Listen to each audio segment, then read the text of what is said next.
સારી ગુણવત્તાવાળા પાણીનું આપણે મહત્ત્વ જોઈએ તો કે સારી ગુણવત્તાવાળું પાણી કોઈપણ પ્રકારની શાકભાજીને ઉગાડવાની સુવિધા આપે છે. અહીં આપણને દર્શાવ્યું છે કે સારી ગુણવત્તાવાળું જો પાણી હોય તો તે કોઈ પણ શાકભાજી હોય તો તેને સારી રીતે તે વિકાસ કરી શકે, તેની વૃદ્ધિ થઈ શકે છે.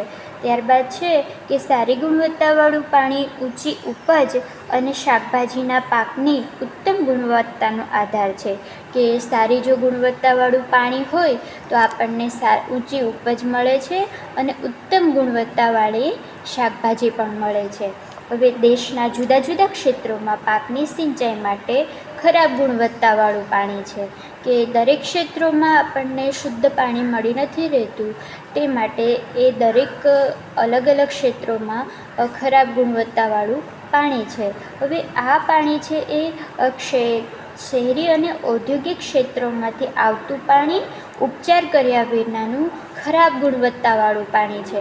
મતલબ કે શહેરી કક્ષાએથી જે ઔદ્યોગિક ક્ષેત્રોમાંથી આવતું પાણી છે તે એકદમ ખરાબ ગુણવત્તાવાળું પાણી છે. અને કેટલાક એવા ક્ષેત્રો છે કે જેમાં ભૂગર્ભ જળ બહુ ઊંડા અને ગુણવત્તામાં પણ ખૂબ જ ખરાબ છે. અને સામાન્ય રીતે નહેરના પાણીમાંની સરખામણીએ ભૂગર્ભ જળ ખરાબ ગુણવત્તાવાળું છે. હવે ભૂગર્ભ જળ છે એ પણ નહેરની સરખામણીએ જોઈએ તો કે ખૂબ જ ખરાબ ગુણવત્તાવાળું પાણી છે. હવે આ પાણીની ગુણવત્તાની ચકાસણીની દ્રષ્ટિએ આપણે જોઈએ તો આપણે પાણીની ગુણવત્તાની ચકાસણીની જરૂરિયાત, તો ગુણવત્તા ચકાસણીની આપણે સિંચાઈનો તત્કાળ ઉપયોગ અથવા તો ઉપચારની જરૂરિયાત માટે પાણીની યોગ્યતાની ખબર પડે. મતલબ કે આપણે પાણીની ચકાસણી કરીને આપણને ખબર પડે છે કે પાણી છોડ માટે કેટલું ગુણવત્તા યોગ્ય છે. હવે કેવું પાણી છે તો તે આપણે ઉપયોગ ન કરવું જોઈએ. સારી ગુણવત્તાવાળું પાણી છે એ આપણે ઉપયોગ કરવું જોઈએ.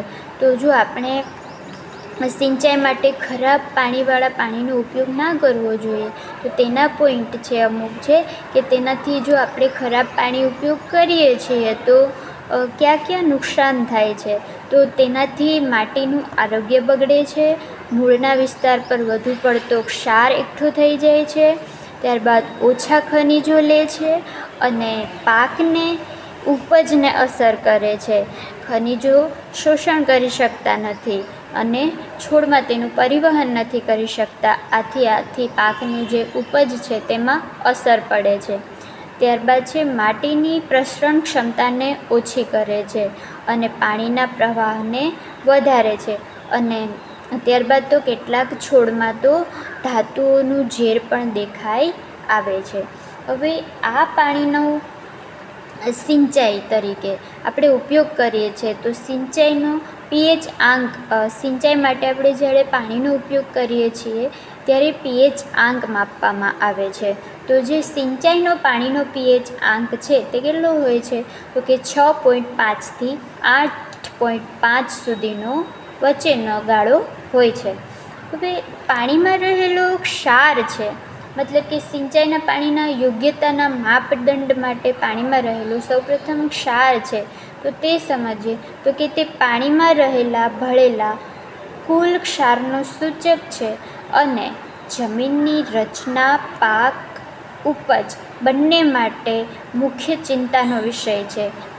મિલી પ્રતિ મીટર મતલબ કે MSM અથવા તો આપણે તેને માઇક્રો પ્રતિ સેન્ટીમીટર અથવા તો વિદ્યુત ચાલકમાં ઇસી દ્વારા મીટરની સાંદ્રતા માપવામાં આવે છે.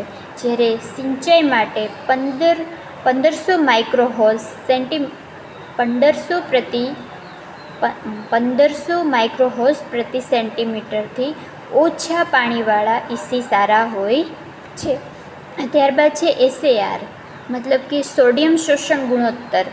તે પાણીના કેલ્શિયમ અને મેગ્નેશિયમના સોડિયમના સાપેક્ષના ગુણોત્તરનો એક ઉપાય છે. તે ઉચ્ચ સોડિયમ અને માટીના સમૂહને તોડવા અને માટીના છિદ્રોને ભરવાનું કારણ બને છે. હવે સોડિયમ જમીનના બાહ્ય કાર્યક્ષમતાને નબળી કરે છે અને એક નાનું એસીઆર માપ પાણીના ઓછા સોડિયમ સામગ્રીનો સંકેત કરે છે અને સિંચાઈના પાણીના માટે તે 10થી નીચે હોવો જોઈએ. તો કે સોડિયમ શોષણ એસીઆર કેટલો હોવો જોઈએ? તો કે 10થી નીચે હોવો જોઈએ.